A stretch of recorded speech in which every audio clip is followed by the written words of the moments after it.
하겠습니다. 하나님의 말씀은 신약 성경 146면에 있는 요한복음 3장 31절로 36절 말씀입니다. 요한복음 3장 31절로 36절 말씀을 우리 다 같이 합독하겠습니다. 함께 읽겠습니다. 시작. 위로부터 오시는 이는 만물 위에 계시고 땅에서 난 이는 땅에 속한 것을 말하느니라. 하늘로부터 오시는 이는 만물 위에 계시나니 그가 친히 보고 들은 것을 증언하되 그의 증언을 받는 자가 없도다. 그의 증언을 받는 자는 하나님이 참되시다는 것을 인쳤느니라. 하나님이 보내신 이는 하나님의 말씀을 하나니 이는 하나님이 성령을 한량없이 주심이니라. 아버지께서 아들을 사랑하사 만물을 다 그의 손에 주셨으니 아들을 믿는 자에게는 영생이 있고 아들에게 순종하지 아니하는 자는 영생을 보지 못하고 도리어 하나님의 진노가 그 위에 머물러 있느니라. 아멘. 오늘 또 참되신 주님의 은혜가 여러분의 삶에 임해서 오늘 설교의 제목과 같이 참되신 하나님을 증언하는 성도님들 되시기를 예수님의 이름으로 축복합니다. 우리가 지난주에 침례 요한이 예수님을 증언하는 것에 대하여 우리가 생각을 해보았었습니다. 그 내용을 이제 대략적으로 설명해 드리면 침례 요한이 자기를 이렇게 부인하지 않습니까? 나는 그리스도도 아니고 또 나는 그분을 증거하는 사람에 불과하다. 신부를 취하는 자는 신랑이지만은 신랑의 친구가 더 좋아하는 법이다. 이렇게 말을 하거든요. 그 신랑의 친구에 대한 말씀은 지난주 설교에 여러분들에게 말씀을 드렸습니다. 혹시 또 참조하실 분들은 지난주 유튜브 방송을 봐주시기 바라고요. 그리고 침례 요한은 그는 흥하여야겠고 나는 쇠하여야 된다. 이렇게 말씀을 했습니다. 그리고 이어서 오늘 본문의 31절로 36절까지 이제 그는 이렇게 말을 합니다. 오늘 우리들이 함께 봉독했던 말씀처럼 그리스도와 자기는 전혀 비교될 수 없는 분이라는 것을 이야기하고 있어요. 주님과 나는 전혀 비교할 수 없는 존재야. 이렇게 말을 합니다. 그분은 하늘에서 오신 분이고 나는 땅에서 난 자이며 그분은 하늘에 있는 것을 직접 목격하고 보았고 만지신 분이지만은 나는 피조물에 불과한 존재이다. 이런 이야기를 하면서 예수 그리스도와 자신의 그 비교할 수 없는 차이를 이야기하고 있는 거예요. 그러나 여러분 이것은 단순히 침례 요한의 겸손, 그러니까 예수 그리스도와 자기를 비교해서 자기 비하나 아니면 자기 겸손이나 아니면 자기 겸량에 관한 이야기만을 하는 것이 아니라는 것입니다. 여러분 여기에는 굉장히 중요한 진리가 담겨져 있어요. 다시 말해서 기독교의 신앙, 기독교의 진리가 말하는 것을 인간은 만들어낼 수가 없는 것이고 우리가 상상조차 할 수가 없다는 것입니다. 여러분 기독교 진리를 인간들이 만들어낼 수 있는 것이 될 수 없는 이유가 뭐겠습니까? 우리가 여러분 기독교의 진리를 만들어낼 수 없는 것이 없다는 것은 어떤 의미이겠습니까? 그게 바로 31절의 말씀처럼 우리는 땅에서 난 자이고 성경 곧 기독교의 진리는 하늘에서 났기 때문이라는 것입니다. 하늘의 것을 땅에다 대놓고 객관적으로 설명한다는 것은 여러분 불가능하다는 것입니다. 그렇지 않습니까? 예를 들어서 하나님께서는 안 계시는 곳이 없지요. 믿으십니까? 하나님께서는 안 계시는 곳이 없다고 우리는 말을 해요. 그런데 여러분 이것을 제대로 이해할 수 있는 객관적인 언어로 설명한다는 것은 솔직히 불가능합니다. 하지만 기독교인들은 그렇게 말할 수밖에 없다는 겁니다. 그러나 바로 여기에 기독교의 신비로움과 중요함이 숨겨져 있다는 거예요.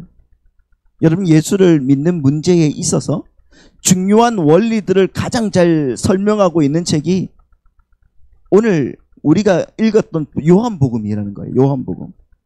그런데 여러분 이 요한복음이 처음부터 끝까지 다루고 있는 문제가 뭐냐고 하면은 영생에 관한 거예요. 영생. 이 영원한 생명, 영원한 생명에 관한 설명을 하면서 뭐라고 말하고 있는가? 뭐라고 말하고 있죠?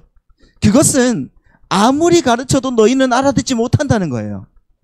우리가 영생에 대해서 아무리 예수님이 설명한다고 해서 너희는 알아듣지 못한다는 거예요. 더구나 못 알아들을 뿐만 아니라 너희들은 관심조차 없을 거야 라고 얘기를 하는 것입니다. 요한복음을 보십시오. 다 그 말인 겁니다. 다 그 말이에요. 그런데 우리가 요한복음을 읽을 정도가 되면은 그 어느 정도 뭔가 안 다음에 요한복음을 읽기 시작하거든요. 그렇지 않습니까? 예수를 딱 믿기 시작하면서부터 요한복음을 딱 읽으셨습니까? 아니에요. 창세기부터 뭐 이렇게부터 시작하지 않습니까? 요한복음은 내가 예수님을 조금 만났다, 생각했다, 알고 있다, 이때부터 시작을 하는 거란 말이에요. 그래서 우리가 어떤 오해 속에 빠지는가 하면은 바로 내가 예수를 믿었노라 하는 데에서부터 출발하는 착각에 빠지기 쉽다는 거예요. 그래서 우리는 오늘 이 시간에 다시 한번 이런 질문을 해볼 필요가 있다는 거예요. 뭔가? 첫 번째는 내가 오늘 이 순간 죽는다 하더라도 천국에서 깨어날 확신이 있는가? 이겁니다. 여러분 오늘 이 순간에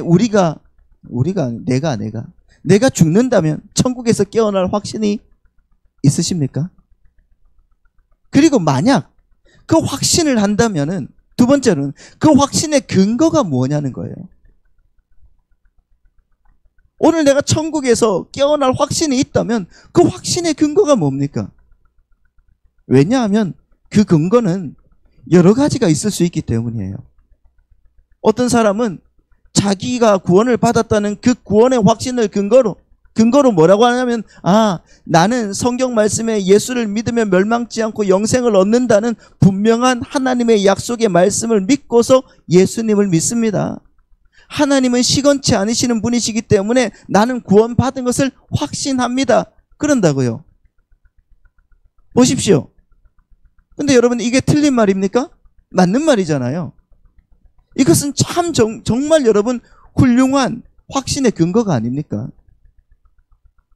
그리고 또 다른 사람은 이렇게 말을 한다고요. 나는 회개했습니다. 그리고 내가 죄인이라는 것을 인정합니다. 그런데 나는 예수 그리스도로 말미암아 구원을 얻었고 십자가의 보혈의 공로를 인해서 깨끗하게 되었음을 인정합니다. 그리고 그리스도께서 나의 죄 때문에 돌아가신 것을 믿습니다.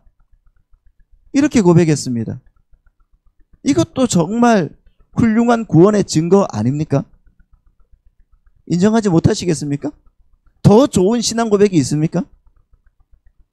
그러나 문제는 여기서 문제가 발생하는 문제는 이렇게 예수님께서 우리 앞에 오셔서 구원을 선포하시고 제시하셨기 때문에 내가 구원을 선택하였노라 라고 말하는 데 있다는 겁니다. 문제가 그거예요. 우리가 말로는 나는 예수님을 믿습니다 라고 표현할 수밖에 없지요.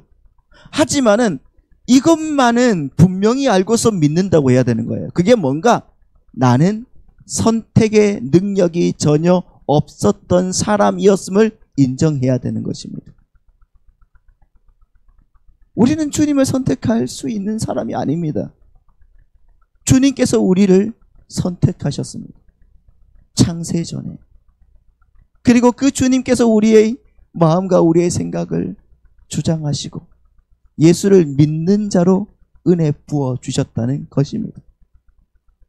이 사실을 여러분 오늘 본문 31절과 32절에서 이렇게 말하는 거예요. 한번 보시겠습니까? 31절 32절 위로부터 오시는 이는 만물 위에 계시고 땅에서 난 이는 땅에 속하여 땅에 속한 것을 말하느니라. 하늘로부터 오시는 이는 만물 위에 계시나니 그가 친히 보고 들은 것을 증언하되 그의 증언을 받는 자가 없도다. 여기서 그의 증언을 받는 자가 없다고 그러죠. 없다. 그렇다는 것은 예수 그리스도의 말씀을 제대로 알아듣고 이해하는 자가 있다 없다? 하나도 없다는 것입니다. 없어요.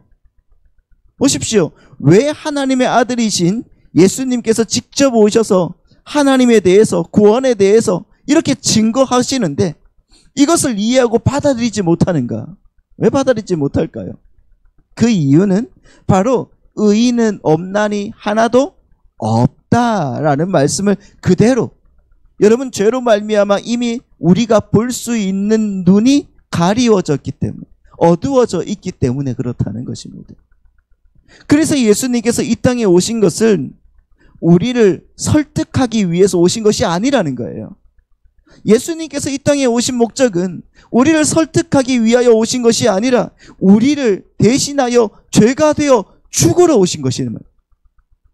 그것입니다. 우리가 늘 혼동하는 것 중에 하나가 바로 그것 아닙니까? 여러분들이 예수를 믿고 구원을 받아 천국에 들어가는 문제에 대해서는 의심되지 않지요. 하지만은 예수님을 우리가 선택하여 믿게 되었다고 생각하면서 믿으면은 그 신앙생활에는 심각한 문제가 발생하는 것입니다. 어떤 문제가 발생하는가? 상황에 따라서 여러분 우리의 구원의 확신의 변동이 생긴다는 거예요. 그 상황에 따라서. 왜냐하면 구원을 자신의 선택으로 보기 때문에 예수 그리스도를 붙잡는 것이 불분명해지는 순간에 이르러서는 혼동을 일으키는 거예요. 특히 여러분 하나님에 대하여 이해가 잘 되지 않을 때는 어떻습니까? 생각을 해보십시오.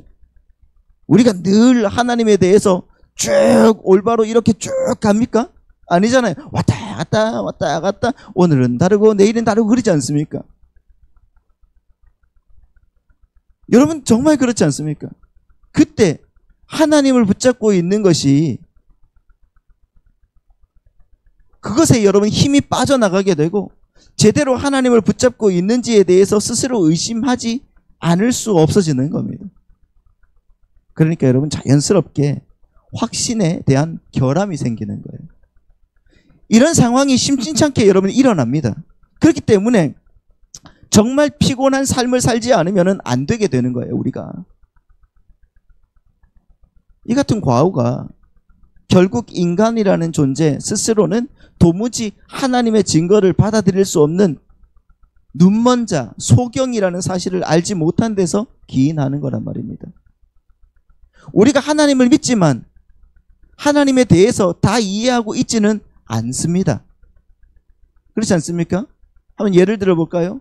모든 일이 하나님의 뜻에 달렸다는 하나님의 주권과 하나님께서 우리에게 모든 것을 선택할 수 있는 권리를 주셨다고 하는 그 자유의지가 도대체 어느 만큼 조화가 되는지는 우리는 알 수가 없어요.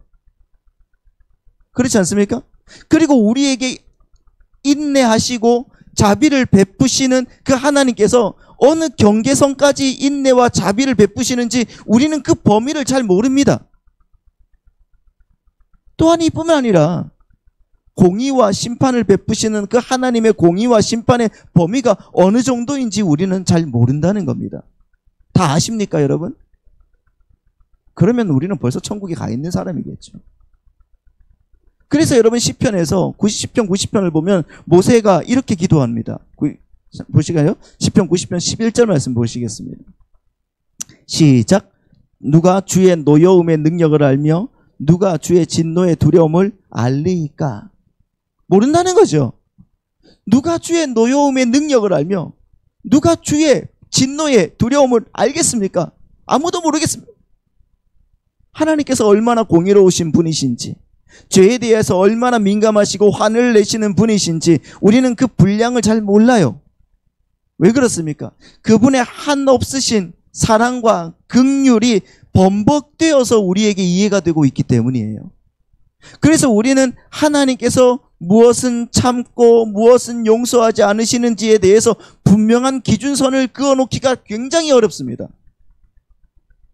이런 일이 생길 때마다 우리가 하나님의 말씀을 알아듣고 선택해서 믿는다는 것이 혼동되기 시작하는 거예요.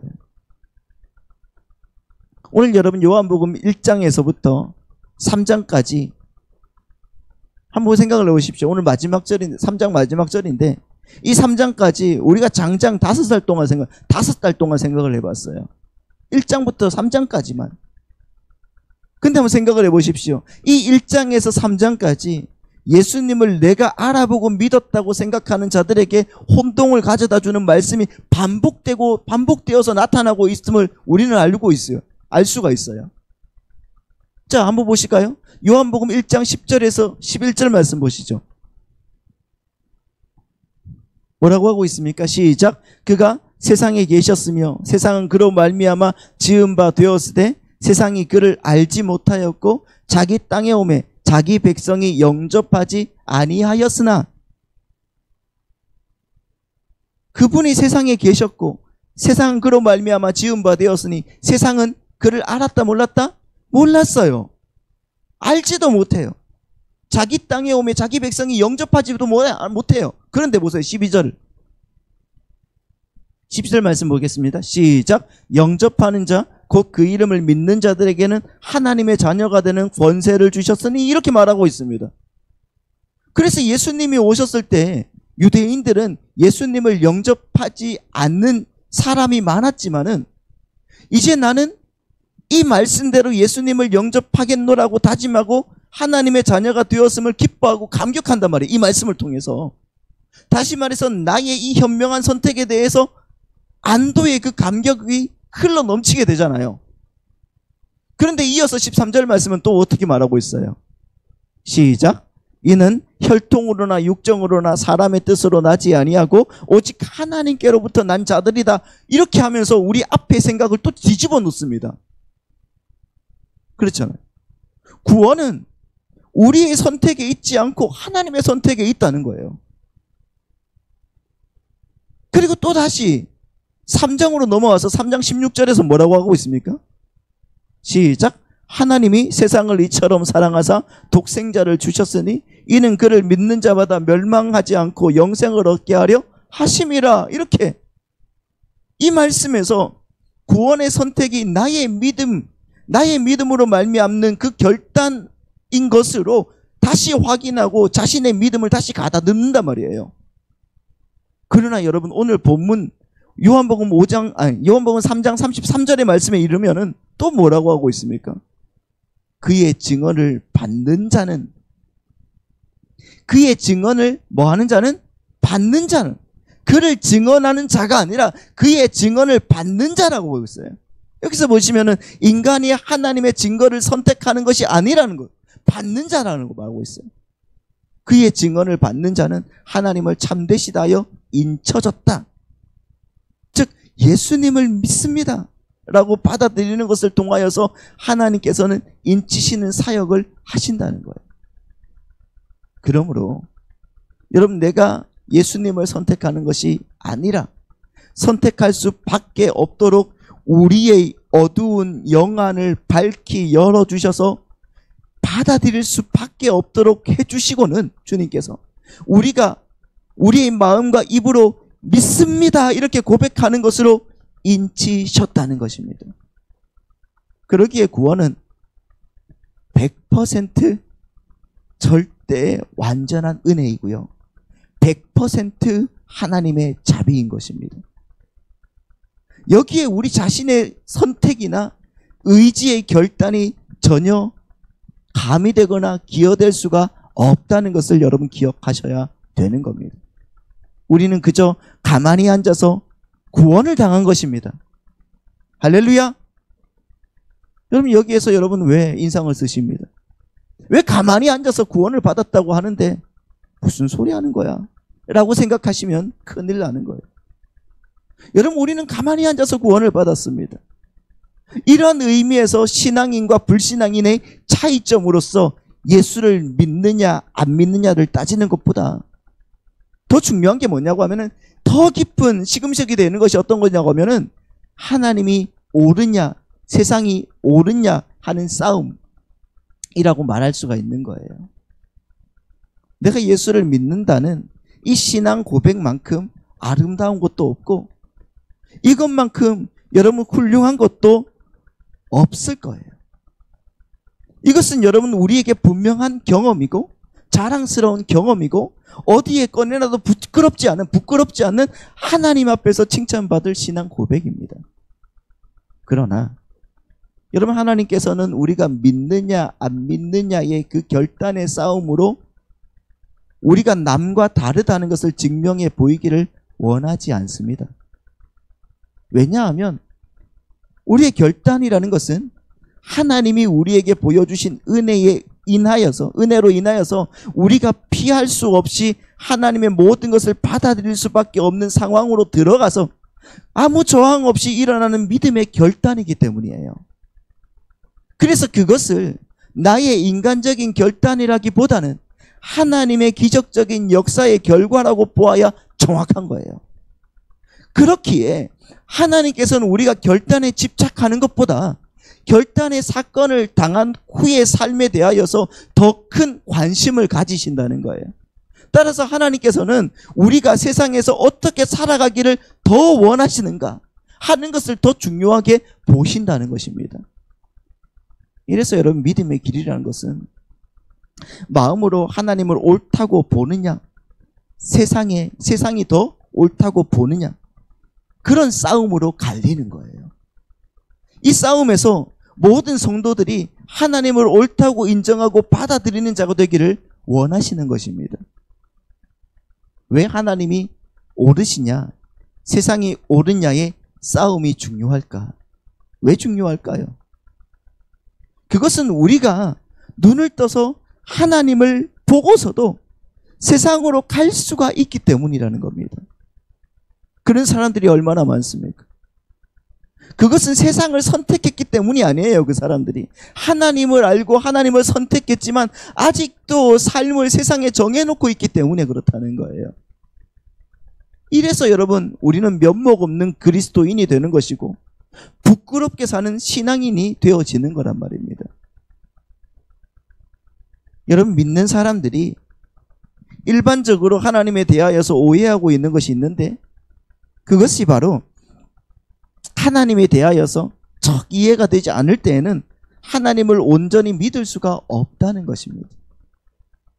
이 같은 오해가 내가 하나님을 선택하여서 믿었다고 생각하는 그 성도들에게, 성도라고 해야 될까요? 믿는 자들에게 자주 일어나는 오해라는 것입니다. 내가 하나님을 선택하였다고 생각하는 사람들은 내가 선택하기 위해서 하나님이 제시한 것들을 읽고 관찰하고 조사하고 이해해서 선택하였다는 그 망상을 가지게 되는 거예요. 이래서 어느 순간 하나님에 대해서 내가 잘 이해가 되지 않는 부분이 생기면은 나는 아직도 하나님을 온전히 믿는다고 말해서는 안 된다고 생각할 수밖에 없어지고 마는, 스스로의 함정에 빠지고 마는 겁니다. 그러나 여러분, 우리는 하나님을 살펴서 이해한 자들이 아니에요. 그렇지 않습니까? 하나님을 살펴서 우리는 이해한 자들이 아니라 하나님을 그냥 본 자들이란 말입니다. 이미 하나님이 계신 것을 아는 자들이란 말이에요. 왜? 주님께서 우리에게 은혜에 의하여 믿음을 부어주셨기 때문이에요. 여기서 안다라는 것은 하나님께서는 창조주이시며 우리의 운명을 손에 쥐고 계신 분이시라는 것을 안다는 거예요. 이렇게 된 것은 내가 어떻게 관찰하고 노력해서가 아니지 않습니까? 나로서는 설명이 불가능한 것을, 설명할 수 없는 일이 나에게 이미 일어나서 마침내 하나님 앞에 항복하고 굴복하게 되어 있는 거예요. 그겁니다. 그래서 우리는 비록 하나님에 대해서 어떤 때에는 막 이해가 안 되고 마음에 안 드는 부분이 있을지라도 우리는 하나님을 인정하는 자가 될 수가 있는 것입니다. 우리는 하나님의 그 큰 은혜로 눈을 뜬 사람이라는 것을 믿으시기 바랍니다. 그러므로 하나님을 보고 알지만 하나님을 모두 이해하고 있지는 않는 거예요.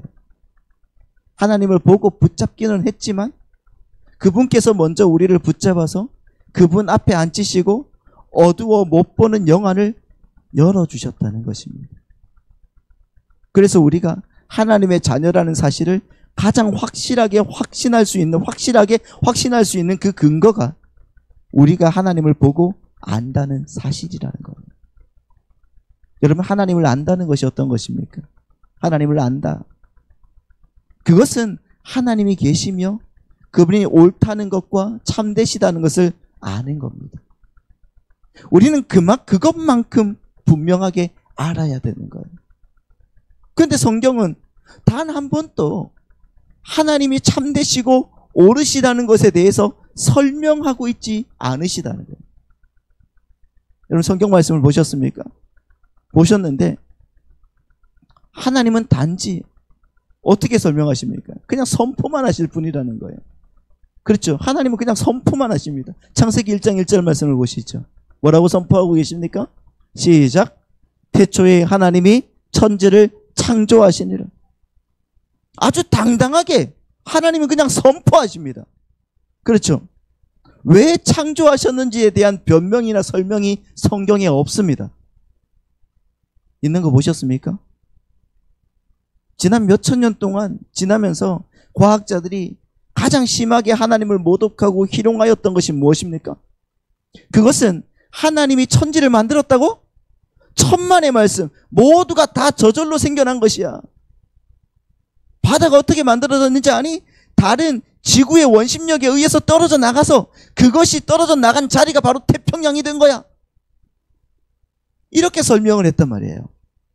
그러나 여러분 달에서 우주선이 싣고 온 그 흙의 그 토질이 검사해 보니까 그 지구의 토질과는 전혀 다르다는 것이 이미 증명이 되었습니다. 달의 토질이 지구의 토질과 다르다는 것이 증명이 되었어요. 그래서 기독교가 여러분 증명이 되었습니까? 그렇다고? 아닙니다. 세상은 무슨 일이 있어도 하나님의 편을 들지 않습니다. 그런데도 하나님께서는 내가 태초에 천지를 창조하였다고 하시면서도 온갖 사람들이 덤비고 헐뜯는데도 불구하고 이런 방구 대꾸 없이 그냥 묵묵하게 하나님의 일만 하시는 겁니다. 그러므로 성경이 무엇을 말하는가 하면 성경은 하나님의 일하시는 방법이나 내용을 설명하는 것이 아니라 하나님의 속성만을 설명하고 있다는 거예요. 하나님 어떤 분이신가? 하나님은 사랑이십니다. 믿으십니까? 하나님은 영원하십니다. 하나님은 공의로우십니다. 하나님은 오래 참으십니다. 등등의 그 말씀만 우리에게 하고 계시다는 거예요. 하나님께서 왜 이런 일을 하셨으며 우리에게 하나님의 일을 설명하기 위해서 이건 이렇고 저건 저렇고 설명하고 변명하는 예가 성경에는 전혀 없습니다. 성경을 여러분 가만히 보십시오. 죄가 왜 생겼는가? 왜 선악과를 만드셨는가? 왜 선악과를 따먹게 그냥 두셨는가? 사탄은 어디에서 어떻게 왔는가? 등에 대한 설명은 전혀 없습니다. 다만 하나님께서는 자비로우시고 긍휼히 여기시고 노하기를 더디하시며 우리를 구원하고 싶어 하시고 우리를 형벌에 처하게 하시는 것이 본심이 아니시라는 속성에 관해서만 설명하고 계신다는 겁니다. 그러므로 여러분 우리가 하나님을 조직적이고 논리적으로 이해하는 데는 한계가 있다는 것을 아셔야 되는 거예요. 그러나 우리는 모든 것을 논리적이고 체계적으로 이해하는 것에 습관이 되어 있지 않습니까? 그래서 사람들이 말하기를 논리적으로 이해되지 않는데도 받아들이고 믿는 것을 가리켜서 뭐라고 합니까? 맹종이라고 하죠. 맹목적으로 믿는다고 합니다. 그러나 여러분 이것은 맹종이 아니에요. 기독교는 맹종이 아닙니다. 여러분 생각을 해보세요. 맹종이라는 것은 내용도 대상도 없이 어떤 스스로에게 최면을 거는 것을 말하는 거예요. 우리는 비록 하나님에 관한 내용이 다 설명되지 않았을지언정 그 내용을 이루시는 하나님의 인격과 성품을 알고 있습니다. 무슨 말입니까? 성경은 하나님께서 무슨 말을 어떻게 하시는지를 우리에게 납득시키고자 기록된 것이 아니라 하나님께서는 참되시다는 그 사실을 이야기하고자 하시는 책이라는 것입니다. 33절 말씀을 보시죠. 33절 시작. 그의 증언을 받는 자는 하나님이 참되시다는 것을 인쳤느니라. 여기서 여러분 인치시다라고 번역된 스프라기조라는 헬라어는 인치다, 봉인하다는 뜻도 있어요. 있지만 여기서는 확증하다, 증명하다는 뜻으로 사용된 거예요. 확증하다, 증명하다. 그러니까 복음을 받아들인 자들은 어떠한 상황 속에서도 하나님이 옳다, 하나님이 참되다 하는 것을 증명해 내더라는 것입니다. 복음을 받아들인 자들은, 다시 말해서 저와 여러분의 삶 속에서 하나님은 참되십니다. 그분은 진실하십니다. 그분은 늘 옳습니다. 우리의 항복을 받으실 만한 분이십니다. 그분은 편협하지 않으십니다. 그분은 사리사욕을 추구하지 않으십니다. 그분은 윽박지르지도 않으십니다. 그분은 인격적 차원에서 우리를 항복시키시는 분이라는 것을 증명해 내는 것입니다. 무엇으로? 우리의 삶으로요.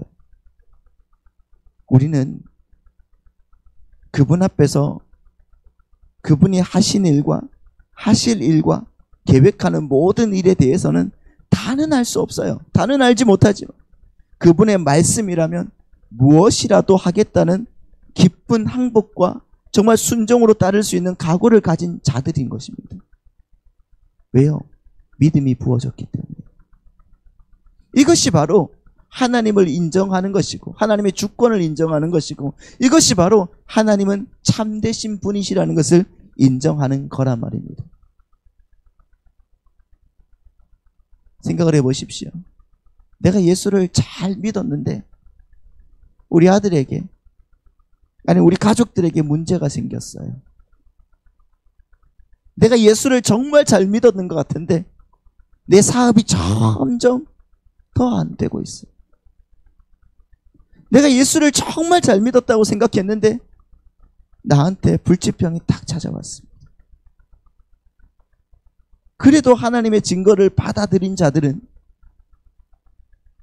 그래도 하나님, 당신이 하신 일이 다 옳습니다. 참입니다. 라고 확증하고 증명하는 자들이라는 것을 믿으시기 바랍니다. 그러면 그걸 증명해내려면 당연히 그러한 일들이 성도의 삶에 일어나야 되는 겁니다. 그렇지 않습니까? 그걸 없애주는 게 아니에요. 그 속에서 하나님이 옳다는 것을 인정하고 증명해 내려면은 그 속에서 그 어려움들이 찾아와서 그것을 이겨내야 된다는 것입니다. 그런데 그걸 다 없애주겠다고 하는 사람들은 도대체 뭐냐고요? 내가 기도 한번 해주면은 너에게는 우환이 없을 거야. 거짓말입니다. 어떻게 그럴 수가 될 수가 있어요? 주님은 너한테 어려움이 생긴 것을 통하여서 믿음이 자랄 거야. 하나님이 참되신 것을 보여줄 거야 라고 얘기하고 계시는데 이제는 어려움이 없을 거야.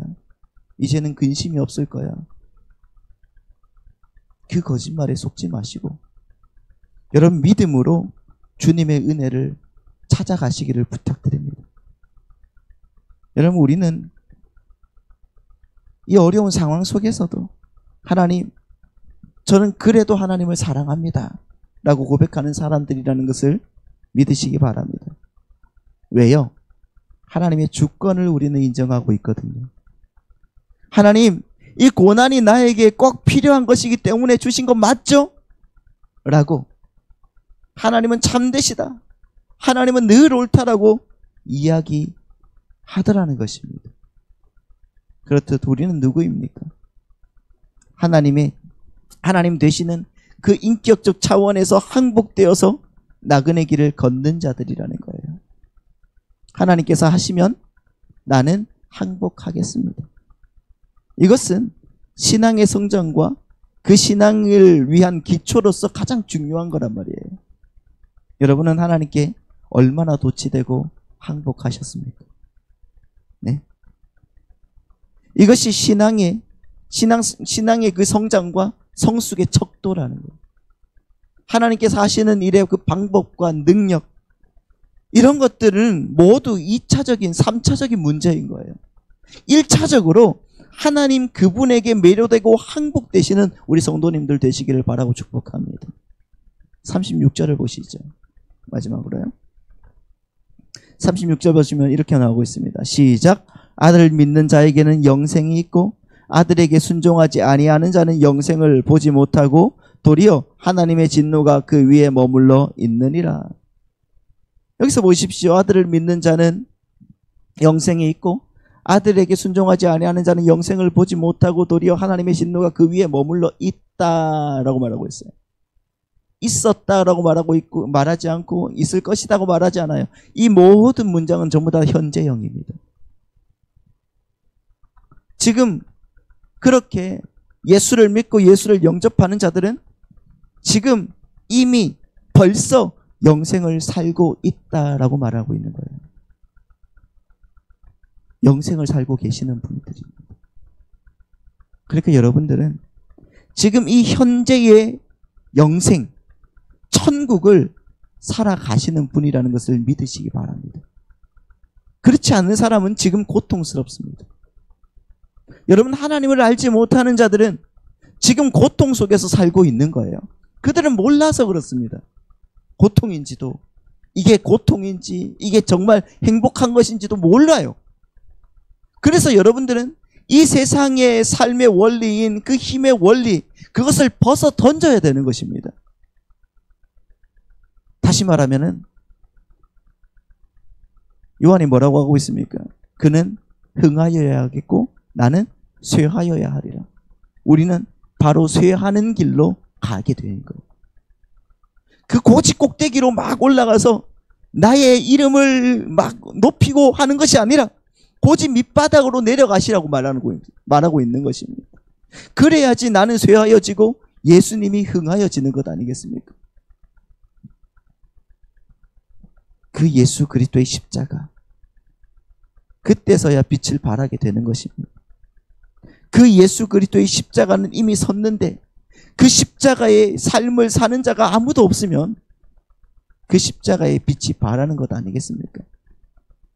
그 하나님의 백성들은 반드시 여러분 그래서 쇠하는 삶을 살아야 되는 거예요. 그들이 누굽니까?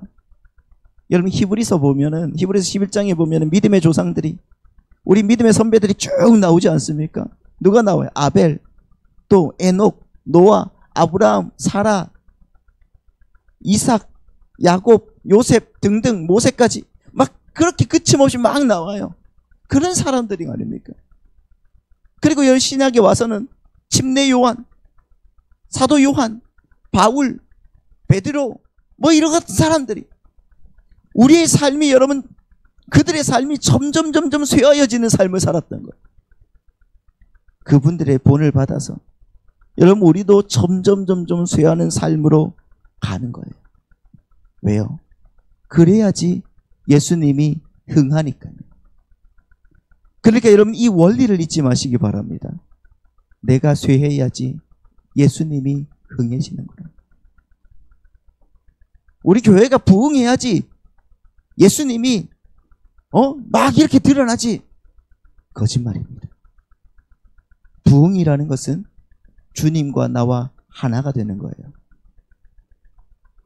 세상적으로 부자가 되는 것이 부흥이 아닙니다. 주님과 여러분이 하나가 되기를 소망합니다. 그리할 때에 하나님께서 주시는 놀라우신 은혜가 우리 가운데 임하는 거예요. 주님과 나와 하나가 되면 우리는 쇠하는 길로 가는 거예요. 그때 주님은 또한 흥하는 자리까지 올라가십니다. 그 원리를 잊지 마시고 우리 성도님들이 주님 만날 때까지 그 십자가의 삶의 원지를 끝까지 견지하시면서 여러분 한 주간, 두 주간, 1년, 1, 2년 그렇게 여러분 끝까지 주님이 흥하는 삶을 살아가시기를 예수님의 이름으로 축원합니다.